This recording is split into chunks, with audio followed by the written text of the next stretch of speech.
Hello friends, कैसे हैं आप सबको करवा चौथ व्रत की अनेक अनेक शुभकामनाएं।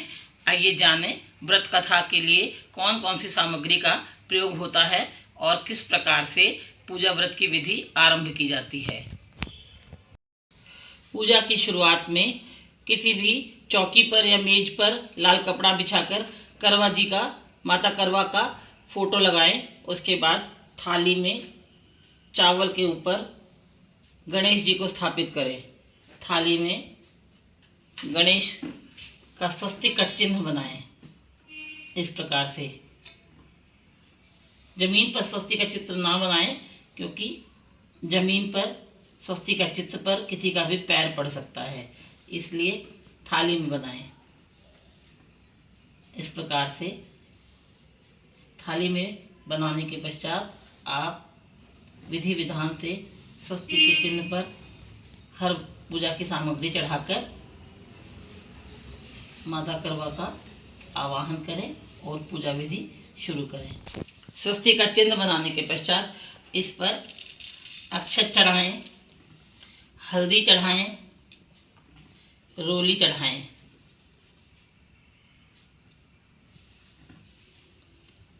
माँ करवा को तिलक लगाएं, गणपति जी को तिलक लगाएं। किसी के पास अगर करवा की या गणपति जी का मूर्ति नहीं है, करवा का चित्र नहीं है, तो आप भगवान शंकर, पार्वती और पार्वती की गोद में भगवान गणेश वाला चित्र भी रखकर उसकी पूजा कर सकते हैं। इसके पश्चात जल से भरा हुआ लोटा रखें भगवान के पास। उसके पास मिट्टी के करवे रखें, जिसमें एक करवे में जल हो, एक करवे में जल हो और एक करवे में चीनी या चावल, जो भी आपके पास उपलब्ध है, उसे भर लें पूजा के लिए। उसके बाद दीपक प्रज्वलित करें, माँ की आरती उतारें, भगवान गणेश की आरती उतारें और प्रार्थना करें वो यहाँ पर आएँ और आपके परिवार के सुख समृद्धि के लिए आपको आशीर्वाद दें और आपकी पूजा को ग्रहण करें।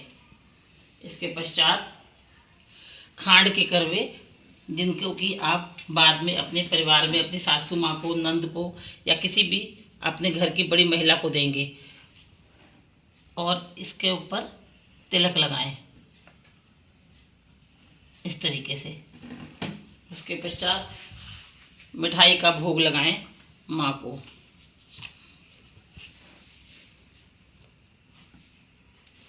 चिन्ह पर चढ़ाएं, स्वस्तिक पर चढ़ा दें। गणपति जी का भोग लगाएं और स्वस्तिक पर चढ़ा दें। इसे भी पूजा में सामग्री को साथ में रख लें। इसके पश्चात हमारी पूजा में हर तरीके से पुराने समय में गुड़ को सबसे ज़्यादा महत्व दिया जाता था। घर में गुड़ ही ऐसी मिठाई होती थी, उसी को मिठाई माना जाता था। उसका भोग भगवान को विशेष तौर पर लगाया जाता था, वो भी चढ़ाएं। इसके पश्चात माता जी को और गणेश जी को फल समर्पित करें। आपके पास जो भी फल हो आप वो ले सकते हैं। जरूरी नहीं है कि जो मैंने रखा वही आप भी रखें, आपके पास जो भी उपलब्ध हो। भगवान भावना के भूखे हैं, प्रेम के भूखे हैं, सामग्री के नहीं। इस तरीके से सारी चीज़ें आप धीरे धीरे चढ़ा दें। और पूजा में अक्षत सामग्री जरूर होनी चाहिए, क्योंकि अक्षत के बिना हमारी पूजा संपूर्ण नहीं होती है। उसके बाद आपके पास फल मेवे जो भी हैं उनका भी आप भोग लगाएं और स्वस्तिक पर चढ़ाएं। इसे भी आप यहाँ रखें।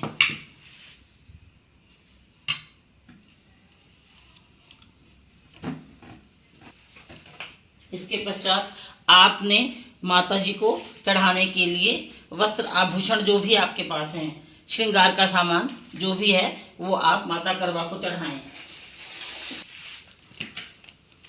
श्रृंगार के सामान में और वस्त्र आभूषण इस प्रकार से माँ करवा को समर्पित करें। इसमें आप साड़ी ले सकते हैं, जैसे देखिए मैंने साड़ी ले रखी है, आप साड़ी ले सकते हैं, आप सूट ले सकते हैं।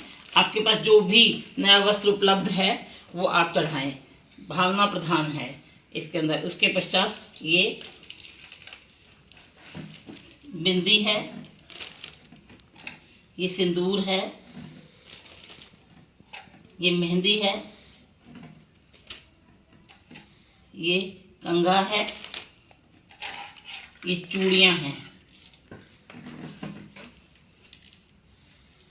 माँ के चरणों में समर्पित करें। और ये श्रृंगार का हिस्सा है। ये भी इस प्रकार से आप एक एक चीज़ माता को समर्पित करें और मौली भी समर्पित करें। मौली हमारे समाज में हर घर में, हमारे हिंदू घर में हर घर में उपलब्ध होती है। वस्त्र नहीं है तो कोई बात नहीं, आप मौली भी समर्पित कर सकते हैं। और श्रृंगार का सामान है आपके पास तो आप उसे भी चढ़ा सकते हैं। अगर आपके पास वस्त्र नहीं है, अगर आपके पास दुपट्टा है नया तो आप वो भी रख सकते हैं। अगर आपके पास साड़ी नहीं है, सूट नहीं है, दुपट्टा है या जो भी कपड़ा आपके पास नया वस्त्र है वो आप माँ को चढ़ाएं और के लिए आप प्रार्थना करें, परिवार की सुख शांति के लिए प्रार्थना करें। करवे के ऊपर स्वस्तिक का चिन्ह जरूर बनाएं और करवे के ऊपर मौली बांधें, जो कि मैंने पहले ही बांध दी थी। इसमें दिखाया नहीं है लेकिन मैंने बांध रखी है, आप ये देखें दोनों करवों में। और दोनों ही करवों में स्वस्तिक का चिन्ह बनाया हुआ है। इसके अंदर मैंने चीनी भरी हुई है। आप चीनी भर सकते हैं, आप इसमें खील भर सकते हैं, आप इसमें बाजरा भर सकते हैं, गेहूँ भर सकते हैं और चावल भी भर सकते हैं। ध्यान रखें कि चावल साबुत हो, टूटा हुआ ना हो, क्योंकि अक्षत, वैसे तो हम चावल बोलते हैं लेकिन पूजा के समय इसको हम अक्षत बोलते हैं। और अक्षत यानी कि चावल पूरे होने चाहिए, टूटे हुए अधूरे चावल नहीं होने चाहिए, क्योंकि पूजा में खंडित वस्तुएं नहीं चढ़ाई जाती हैं, ऐसा निषेध है इस प्रकार से। और इस लोटे के ऊपर मैंने स्वस्तिक इसलिए नहीं बनाया था कि मैं ये आपको बना के दिखा सकूं कि आप कैसे बनाएं।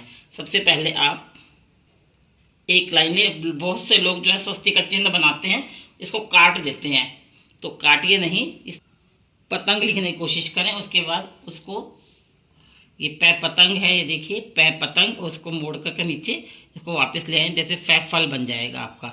उसके बाद इस रेखा को इधर बढ़ाएं और इस रेखा को इधर बढ़ाएं और इसमें बीच में भी आपको चिन्ह बनाना है। और ऊपर से नीचे से इस तरीके से इस स्वस्तिक को चारों तरफ से, ये चारों दिशाओं का प्रतीक है हमारी, इसको लगाएं आप। अगर किसी को स्वस्तिक बनाने में परेशानी होती है तो आप इस पर 5 जगह 5 बिंदियाँ भी लगा सकते हैं। और जल का लोटा कभी भी ऊपर से नहीं पकड़ना चाहिए, हमेशा नीचे से लेना चाहिए, या तो ऐसे या ऐसे, दोनों हाथ लगा के इस तरीके से भगवान के पास स्थापित करना चाहिए हमें। और मैंने अपनी तरफ से आपको सभी बातें बताई हैं। हो सकता है कोई मुझसे बात रह गई हो तो आप मुझे कमेंट बॉक्स में डालकर बता सकते हैं। हर एक के घर अपना अपना विधान है पूजा करने का। हाँ, माँ को हल्दी भी चढ़ाएं, क्योंकि हल्दी के बिना हमारी पूजा संपन्न नहीं होती है।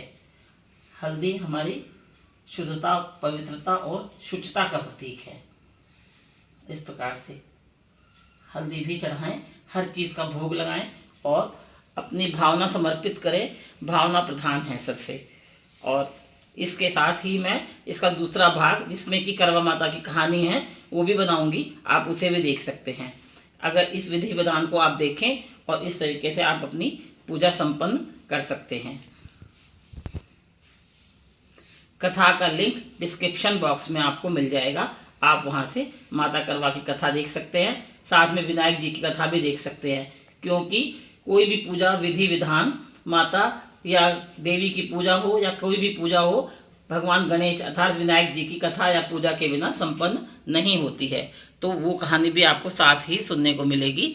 आप वहाँ से दोनों कथाएं देख करके अपना व्रत विधान पूरा कर सकते हैं। वीडियो उम्मीद करती हूँ आपको पसंद आया होगा। आप इस तरह की वीडियोस के लिए मेरे साथ बने रहें। मैं बहुत सारी वीडियोस डाल रही हूँ, आप लगातार जुड़े रहें।